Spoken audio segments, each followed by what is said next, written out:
Class 12 commerce पास करने के बाद बच्चे के पास प्राइमरीली तीन ही ऑप्शन बचते हैं। पहला है सीए, दूसरा है सीएस और तीसरा होता है बिजनेसमैन। अच्छा, बिजनेसमैन बनने का कोई कोर्स नहीं होता, पर इच्छा सबकी होती है। सीए और सीएस ये दो माता पिता हैं जिनमें से एक के पास बच्चा जाता ही जाता है, भले उसको भविष्य में वो ना करना हो, पर एक ना एक बार जाता ही है। सीएस को हम साइड में रखते हैं। अभी सबसे पहले हम बात करने वाले सीए की, चार्टर्ड अकाउंटेंट।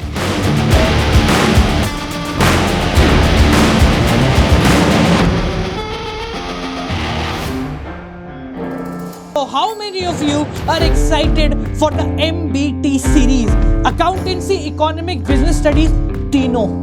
सीए का प्रोसीजर क्या होता है, कितने साल के अंदर सीए बन सकते हैं, 12th के बाद कैसे सीए के लिए अटेम्प्ट करना है, आईसीएआई है क्या, अगर हमारे पास मैथमेटिक्स नहीं है तो क्या हम सीए कर सकते हैं, क्या सीए के पेपर बहुत लेंदी होते हैं, क्या सीए करना आसान होता है, कितने प्रतिशत आने पे सीए किया जा सकता है, और सीए के अंदर कितने पेपर होते हैं, कितने लेवल होते हैं, कितना समय लगता है, तनख्वाह क्या होती है, कितना रुपया कमा सकते हैं, इन सारे सवालों के जवाब आज हम आप सभी को देने वाले हैं। तो चलिए शुरू करते हैं।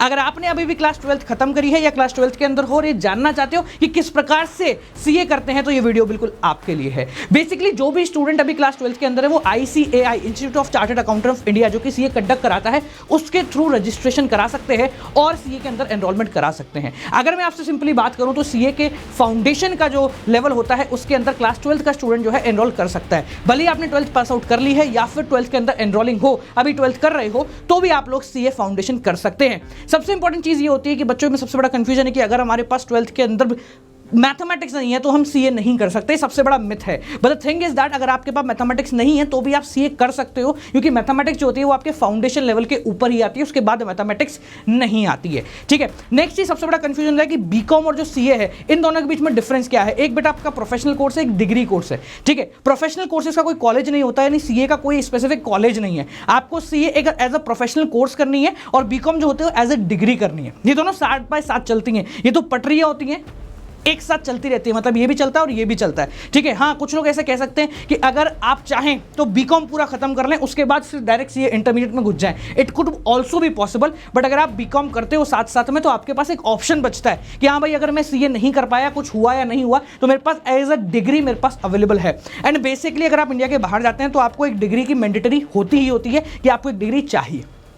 ठीक है, अगला सवाल जो बच्चों के सामने आता है वो ये है कि सीए के अंदर एनरोलमेंट कब होता है। ठीक है, जब भी आपका एग्जाम, भले वो मई अटेम्प्ट हो या नवंबर अटेम्प्ट हो, तो अप्रॉक्सीमेटली 6 महीने पहले उसके रजिस्ट्रेशन क्लोज हो जाते हैं। 6 से 4 महीने पहले उसके रजिस्ट्रेशन क्लोज हो जाते हैं। जैसे कि अगर हम अभी वाले अटेम्प्ट के बारे में बात करें, जो नवंबर अटेम्प्ट है, जो अभी उसका 31 या 30 जून जो अभी गया है, 30 जून को ही उसके रजिस्ट्रेशन एंड हुए हैं। ठीक है, तो अगर आप इस नवंबर अटेम्प्ट के लिए तैयारी करा रहे होंगे तो आप लोगों ने रजिस्ट्रेशन करा लिया होगा। बात आती है अगर हम सीए फाउंडेशन के बारे में बात करें तो कितने एग्जाम होते हैं। सीए फाउंडेशन जो है वो 4 एग्जाम होता है। जब सीए की हम बात करते हैं 3 प्रकार के आपके लेवल होते हैं। पहला होता है फाउंडेशन, दूसरा होता है इंटरमीडिएट और तीसरा होता है फाइनल। सबसे पहले फाउंडेशन को पकड़ते हैं तो फाउंडेशन के अंदर बेसिकली आपको 4 एग्जाम देखने को मिलेंगे। पहला होता है आपका अकाउंटेंसी का एग्जाम, जिसको हम कहते हैं principle and practice of accounting. Second जो आपका एग्जाम होता है वो होता है आपका बिजनेस कॉरेस्पॉन्डेंट का, business law and business correspondence का एंड रिपोर्टिंग।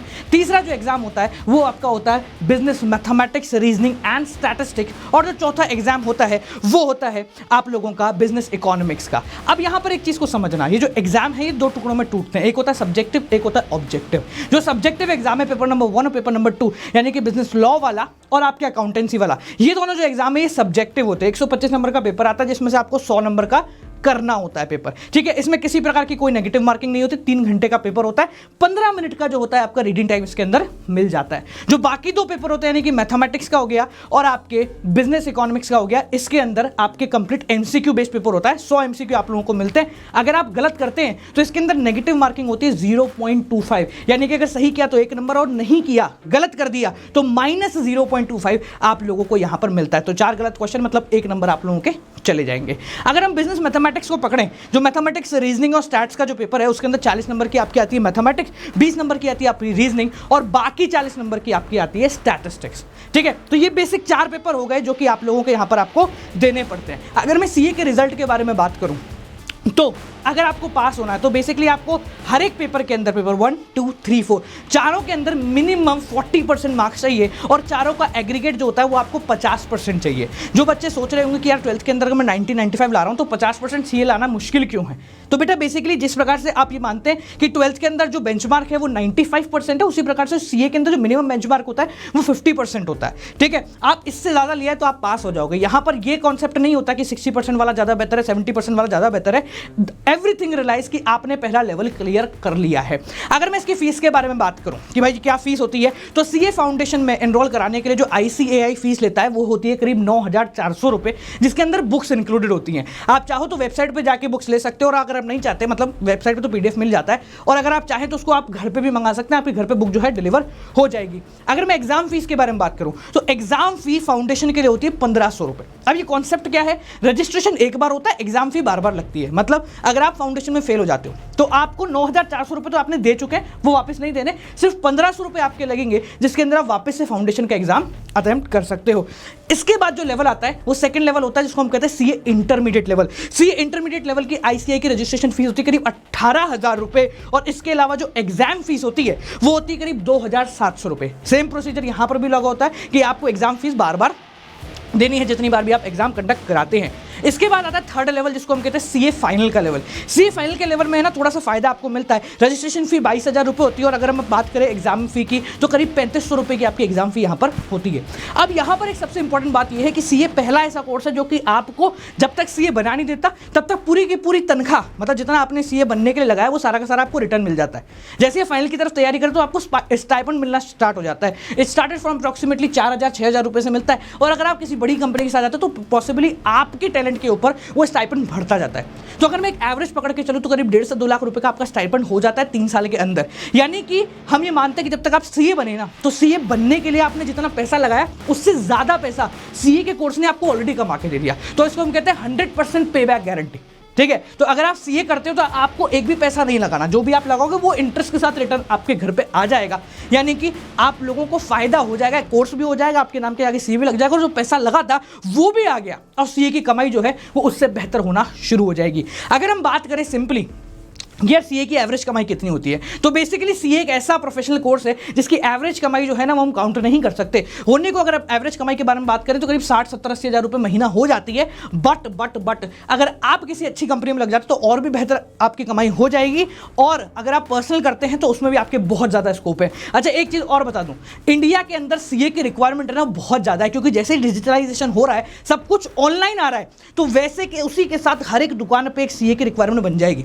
यानी कि आप चाहें तो आपके मार्केट में ही, जैसे फॉर एग्जांपल होता है ना यार कि 10 लोगों के बीच में एक सीए बैठा है, हमारे यहाँ मार्केट में क्या है, पूरे मार्केट में एक बंदा बैठा हुआ है जो कि सीए है, वो पूरे मार्केट के हर दुकान की फाइल वही संभालता है, हर बंदे से करीब 5 से 10 हज़ार रुपए लेता है, और 10 हज़ार रुपए में अगर 100 दुकानें उसने ले ली तो देख लो 10 लाख रुपए उसकी कमाई हो गई है सिर्फ उन दुकानों से ही। ठीक है, तो ये बहुत बड़ा टाइम है, बहुत अच्छा टाइम है। अगर आप सीए करना चाहते हो तो this is the best time for all of you कि आप सीए के लिए तैयार हो जाओ, सीए करना शुरू करें। बात होती है कि सीए के लिए पढ़ाई कब की जाती है, तो बेटा अगर आप क्लास 12 के अंदर, तो क्लास 12 खत्म होते ही आप लोगों को सीए के लिए तैयारी करना शुरू हो जाते हैं। अब सीए की तैयारी में सबसे ज़्यादा खर्चा कहाँ लगता है, सीए की तैयारी में सबसे ज़्यादा खर्चा लगता है वो आपके रजिस्ट्रेशन फीस का नहीं लगता है, वो खर्चा होता है आपके ट्यूशन फीस का।